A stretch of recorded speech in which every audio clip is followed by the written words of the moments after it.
Se o Denji tomou a decisão errada de salvar um gato, não se pode dizer o mesmo da decisão de salvar a Asa Mitaka na primeira vez que o demônio da queda apareceu. Até porque, quando menos se espera, os papéis podem se inverter. Um dia foi a Asa que precisou de ajuda. Hoje foi o Denji. Por sua vez, agora que a queda deixou claro que o Chainsaw Man é uma peça importante para o demônio da morte, o que será que ela pretende com ele? Qual será o plano real da morte? Nós vamos conversar sobre essa teoria e muito mais ao longo desse vídeo, então fique comigo até o final.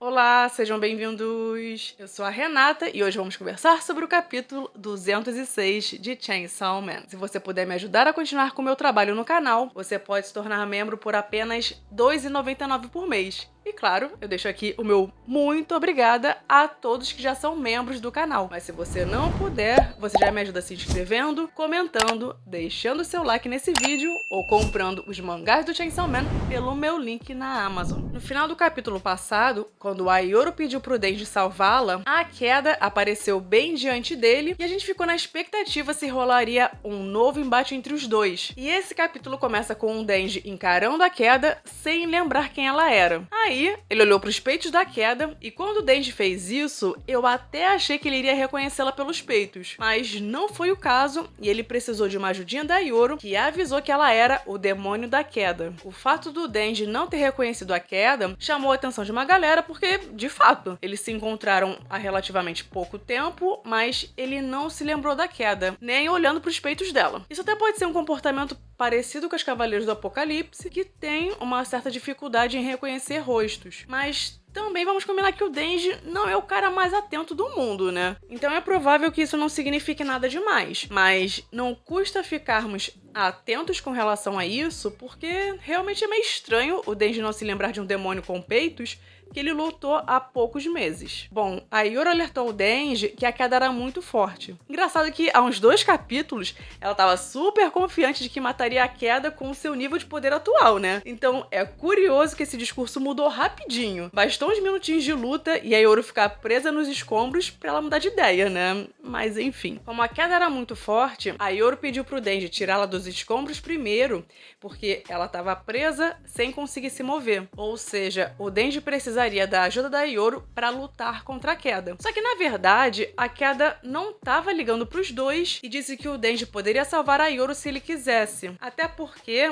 a queda não tinha a menor intenção de lutar contra eles e eles poderiam fazer o que quisessem, desde que não a atrapalhassem. Afinal, ela estava seguindo as ordens da morte e a sua missão era fazer as pessoas mergulharem nas profundezas do terror. E nisso, prédios, carros e postes começaram a levitar, o que era um indicativo claro de que a queda estava usando seus poderes ligados à manipulação de gravidade. E de fato, o plano da queda estava dando certo porque as pessoas ficaram apavoradas quando viram principalmente os prédios levitando no ar. Afinal, elas sabiam que era questão de tempo até que os prédios fossem arremessados na direção delas. O Denji, percebendo que aquilo era obra da queda, tomou a decisão de partir para cima dela. Óbvio que era uma decisão bem precipitada, e a Yoru tentou avisar o Denji para não fazer isso, mas já era tarde demais. Aliás, será que era essa a escolha que o Demônio do Fogo havia falado? Entre salvar a Yoru ou as pessoas que vão ser soterradas pelos prédios com o poder da queda? Bom, eu não sei se foi isso que o Fogo quis dizer, mas se era isso, pode ser que o Denji tenha escolhido errado de novo, já que, mais uma vez, ele escolheu a terceira opção, partir para cima da queda. Eu torço para que a escolha que o Fogo se referiu tenha sido essa, porque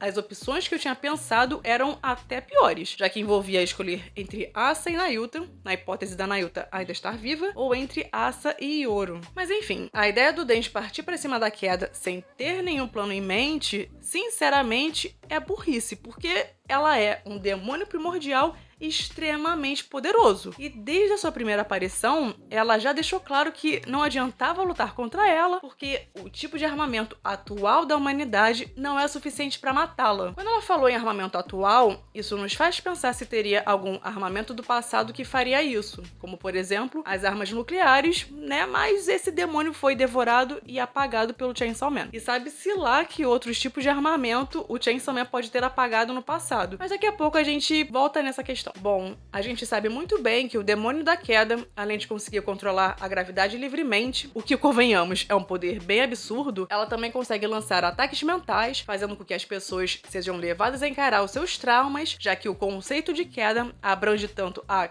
queda física como também a queda emocional. E a ideia é que quanto mais a mente afunda, mais o corpo sobe. E no momento em que o Denji meteu o louco e partiu para cima da queda, ele foi submetido mais uma vez a um ataque psicológico. Foi como se o Denji tivesse sido transportado para uma outra dimensão, mas na real, tudo estava se passando dentro da mente dele. Nisso, surgiu uma cabeça gigante da queda, dizendo que o Denji não havia mudado nada desde a última vez que eles se viram e que aquelas motosserras não serviam para assustá-la. Olha, a queda também tá querendo demais do Denji, né? Tem coisas que ele não mudou desde o início do mangá.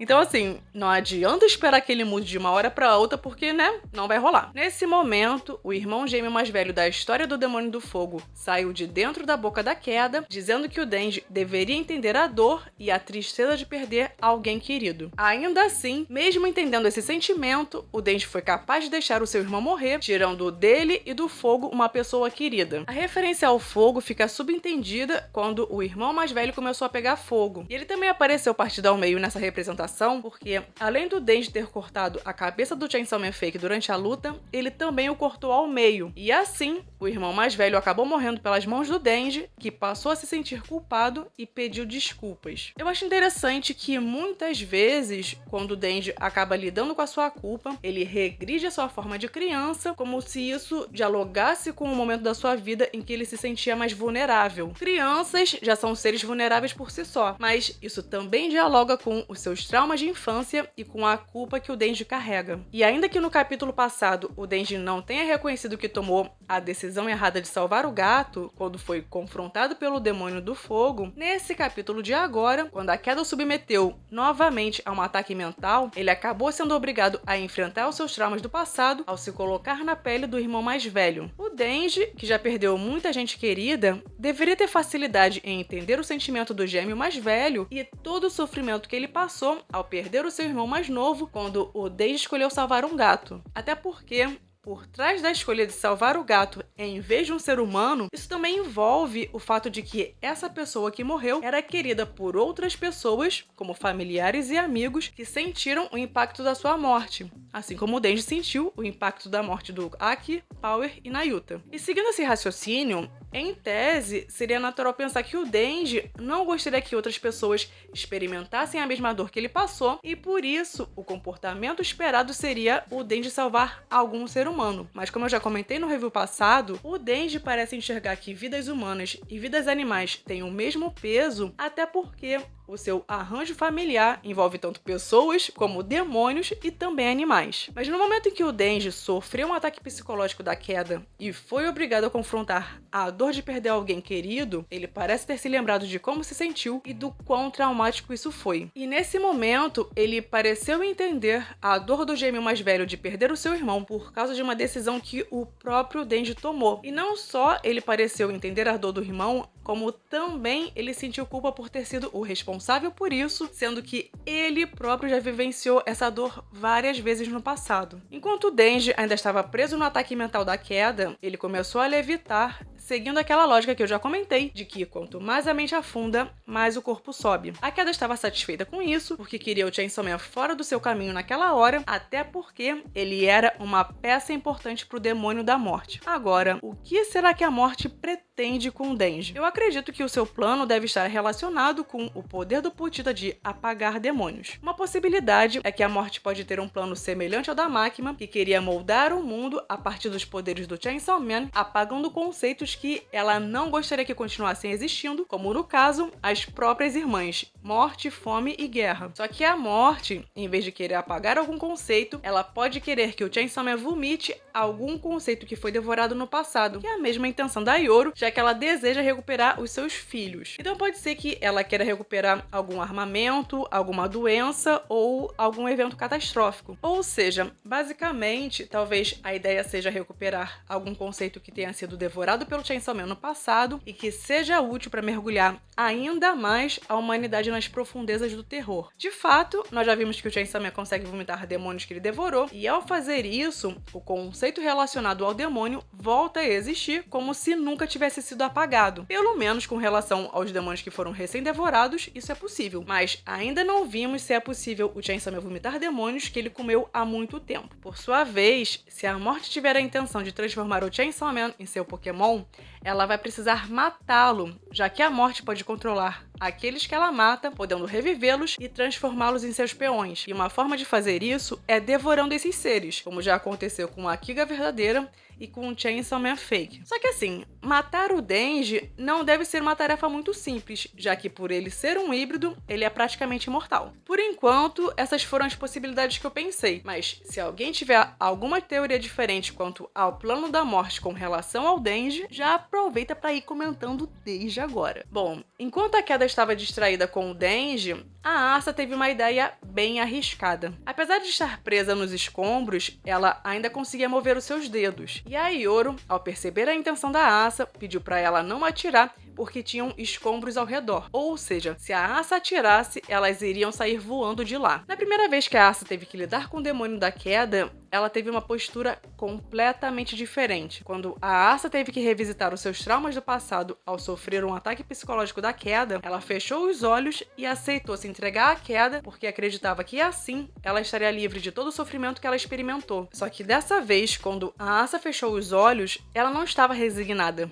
mas sim decidida a ajudar aquele que lhe salvou do demônio da Queda. Asa estava disposta a pagar o preço que fosse necessário para fazer isso e meteu um bang, causando uma explosão nos escombros. O plano deu certo porque Asa conseguiu se livrar dos escombros que haviam prendido seu corpo, mas ela acabou se ferindo. A Asa, vendo que o Denji estava subindo cada vez mais alto e que ainda estava preso no ataque mental da Queda, decidiu sair correndo por cima dos escombros para salvá-lo e precisou saltar para conseguir agarrar na perna do Denji. Da mesma forma que o Denji se arriscou para salvá-la da Queda no passado, a Asa fez questão de retribuir o gesto. Essa atitude altruísta que a Asa teve de se machucar para sair dos escombros para salvar o Denji, certamente a Ioro não teria. Ainda mais sendo um demônio egoísta que pensa em si mesmo em primeiro lugar. É ruim que a Ioro faria o mesmo. Muito pelo contrário, ela percebeu a intenção da Asa e tentou impedi-la, mas sem sucesso. Mas é muito bom ver a Asa retribuindo o que o Denji fez por ela, o que eu acredito que seja um misto de sentimentos de gratidão por ter sido salva pelo Denji, além do fato de que ela tem sentimentos por ele e sempre tenta ajudá-lo de alguma forma, ainda que ela tenha que se ferir no processo, como acabou de acontecer quando ela lançou o bang para sair debaixo dos escombros. E assim, sem sombra de dúvida, ver a Asa se esforçando para salvar o Denji foi de longe a melhor parte desse capítulo. Eu adorei isso. E o detalhe é que a Asa sempre tropeça nos momentos mais importantes e acaba estragando tudo. Mas dessa vez, quando ela correu para agarrar a perna do Denji, ela não tropeçou. E isso já é um feito histórico pra Asa, né? E agora, de forma semelhante com o que aconteceu quando eles foram parar no mundo da velhice, a Asa vai ter uma nova oportunidade de ajudar o Denji a enfrentar os traumas e lidar com a culpa, uma vez que ela também já fez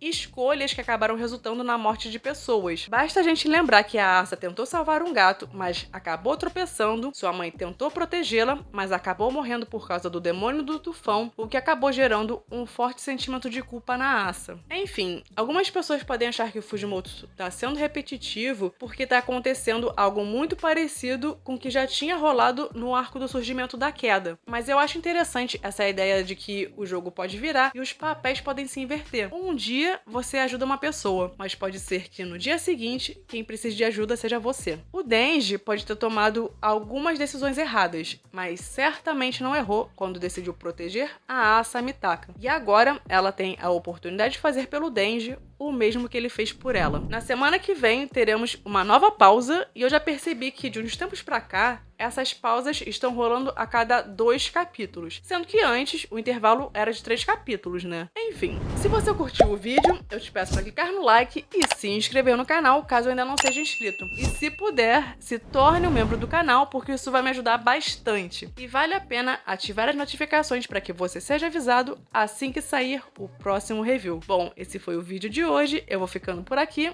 Até breve.